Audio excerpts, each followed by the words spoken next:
जी, आप कहाँ चले गए थे? आपको आने में बहुत देर लग गई। क्या करूँ लाडो, इस तेज बारिश की वजह से मुझे कहीं पर भी अनाज नहीं मिल रहा था। फिर भी मैं दूर जाकर ये थोड़ा अनाज लेकर आया हूँ। इससे बच्चों का थोड़ा पेट भर जाएगा। ये बारिश तो रुकने का नाम ही नहीं ले रही। पिछले 4 दिनों से हमारे जंगल में लगातार तेज बारिश हो रही है। मैंने पूरा घर छान मारा, लेकिन घर में अभी थोड़ा भी अनाज नहीं है। अभी के लिए बच्चों को ये अनाज खाने दो। जब बारिश थोड़ी कम हो जाएगी तब मैं फिर से बाहर जाकर अनाज की खोज करूँगा। बल्लू जो अनाज लेकर आया था, बच्चे उस अनाज को खाने लगे। थोड़ी ही देर में सारा अनाज खत्म हो गया। मम्मी, मुझे और अनाज चाहिए। मुझे बहुत भूख लगी है। हाँ मम्मी, मुझे भी। बल्लू जी, हम तो और 1-2 दिनों तक बिना अनाज खाए रह सकते हैं, लेकिन हमारे बच्चे नहीं रह सकते। मैं एक काम करती हूँ, अभी बाहर जाकर कहीं से अनाज ढूंढकर लेकर आती हूँ। नहीं लाडो, अभी बाहर बहुत तेज बारिश चल रही है। तुम्हें उड़ने में परेशानी होगी, क्योंकि तुम्हारे पंख छोटे हैं और तुम्हारा बच्चों के साथ रहना बहुत ज़रूरी है। इसलिए मैं ही वापस जाता हूँ। ठीक है बल्लू जी, लेकिन आप ज़्यादा दूर मत जाना और घर वापस जल्दी आ जाना। मुझे और बच्चों को अकेले घर में डर लगता है। और हाँ, इस तेज़ बारिश में शिकारी पंछी शिकार की तलाश में घूमते रहते हैं, इसीलिए आप सतर्क रहना। हाँ लाडो, मैं मेरा ध्यान रखूँगा। चलो, अब मैं चलता हूँ। बल्लू अपने घर से निकल पड़ता है। हे ऊपर वाले, मेरे पति की रक्षा करना। मम्मी, मुझे बहुत डर लग रहा है। डरो मत बेटा, मैं हूँ ना तुम्हारे पास। मम्मी, मुझे बहुत भूख लगी है। लाडो ने घर में फिर से तलाश की। तभी उसे एक डिब्बे में थोड़ा सा अनाज मिल गया। ये लो बच्चों, मुझे डिब्बे में थोड़ा अनाज मिला है। पापा के आने तक आप इसे खा लो। बच्चे अनाज खाने लगे। मम्मी, आप नहीं खाओगी? आप भी हमारे साथ थोड़ा खाओ ना। नहीं बेटा, आप खा लो, मैं पापा के वापस आने के बाद खा लूंगी। बारिश और तूफान इतना तेज था कि उसमें लाडो का घोंसला जोर जोर से हिल रहा था। लेकिन लाडो इस हालात में अपने बच्चों के पास रहने के अलावा और कुछ भी नहीं कर पाई। इस बारिश से बचने के लिए मैं शिकार की तलाश में लगातार 2 दिनों से आसमान के ऊपर उड़ रहा हूँ, लेकिन अभी तक मुझे एक भी शिकार नहीं दिखा। अब मैं बहुत बोर हो गया हूँ। मुझे बहुत जोरों की भूख लगी है। लगता है अब मुझे नीचे जाकर बारिश में भीगना ही पड़ेगा। शायद नीचे मुझे कोई बढ़िया सा शिकार मिल जाए। भजिया गर्मा गरम, भजिया गर्मा गरम, मैं तो खाऊंगी इनको गर्मा गरम।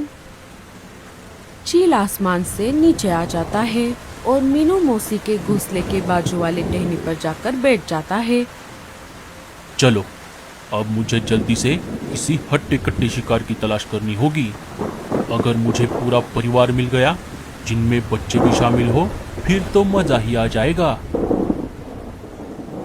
मीनू मौसी खिड़की से शिकारी पंछी को देख लेती है।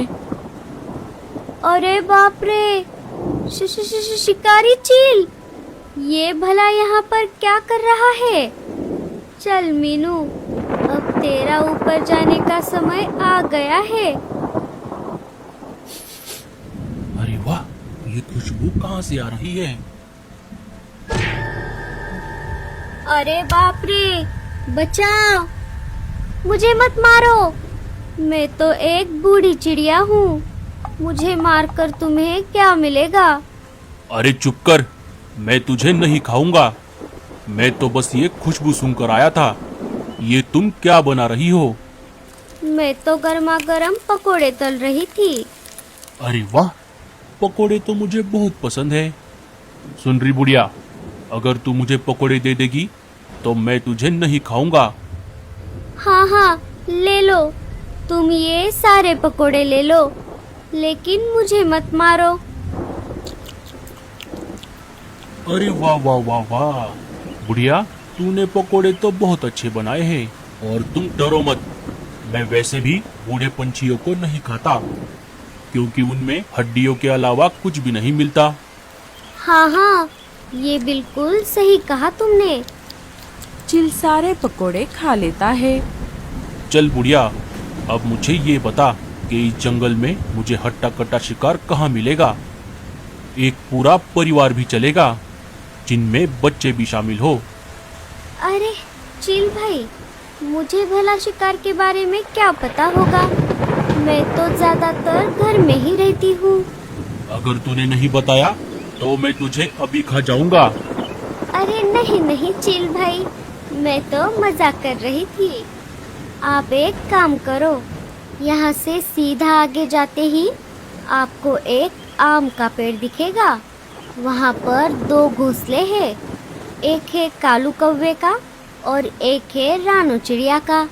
रानो अपने घोंसले में अकेली रहती है। आप उन दोनों घोंसलों में से किसी को भी खा सकते हो।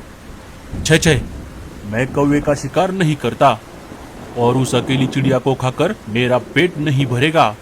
तुम कोई ऐसा घोंसला बताओ जिनमें छोटे छोटे बच्चे भी हो, और जल्दी करो, मुझे बहुत भूख लगी है। अरे बाप रे, अब मैं क्या करूं? अगर मैंने इसे नहीं बताया तो ये मुझे अभी खा जाएगा। अरे क्या हुआ, तुम कहाँ खो गई? चील भाई, आप एक काम करो, यहाँ से सीधा आगे जाकर आपको थोड़ी दूरी पर एक नदी मिलेगी। नदी को पार करते ही आपको वहाँ पर एक बरगद का पेड़ मिलेगा। उस पेड़ पर एक लाडो नाम के चिड़िया का घोंसला है। वो अपने पति और अपने 5 बच्चों के साथ वहाँ पर रहती है। उन्हें खाकर आपका पेट जरूर भर जाएगा चील भाई। हाँ, ये हुई ना बात। चलो, आज का बंदोबस्त तो हो गया। अब मैं चलता हूँ। तुमने मुझे पकोड़े खिलाए, इसके लिए तुम्हारा बहुत बहुत शुक्रिया। चील वहाँ से चला जाता है। अरे बाप रे, अब क्या होगा? मैंने तो उस चील को गलत पता दे दिया। लाड़ो का घोंसला तो दूसरी तरफ है। अगर वो वापस यहाँ पर आ गया तो वो मुझे नहीं छोड़ेगा। अब मुझे कैसे भी करके लाड़ो को ये बात बतानी होगी। मीनू मौसी वहाँ से लाड़ो के घर के तरफ निकल पड़ती है। इधर तेज तूफान और बारिश की वजह से लाड़ो का आधा घोंसला टूट जाता है और बारिश का पानी घोंसले के अंदर आने लगता है। अरे बाप रे, ये क्या हो गया? अब बारिश का पानी घोंसले के अंदर आ रहा है। अगर हम ऐसे ही भीगते रहे तो हम सब बीमार पड़ जाएंगे। मुझे बच्चों को लेकर घोंसले के बाहर जाना होगा। चलो बच्चों, हमें ये घोंसला छोड़ना होगा। लाड़ो और बच्चे घोंसले के बाहर आ जाते हैं। अरे मम्मी, वो देखो, लगता है ये घोंसला नीचे गिरने वाला है। बच्चे के ऐसा कहते ही घोंसला धड़ाम से नीचे गिर जाता है। अच्छा हुआ मम्मी, हम सब समय रहते बाहर आ गए, नहीं तो हम भी घोंसले के साथ साथ नीचे गिर जाते। मम्मी, अब हम इस तेज तूफान और बारिश में कहाँ जाएंगे? बच्चों, आप सब मेरे पीछे पीछे आ जाओ।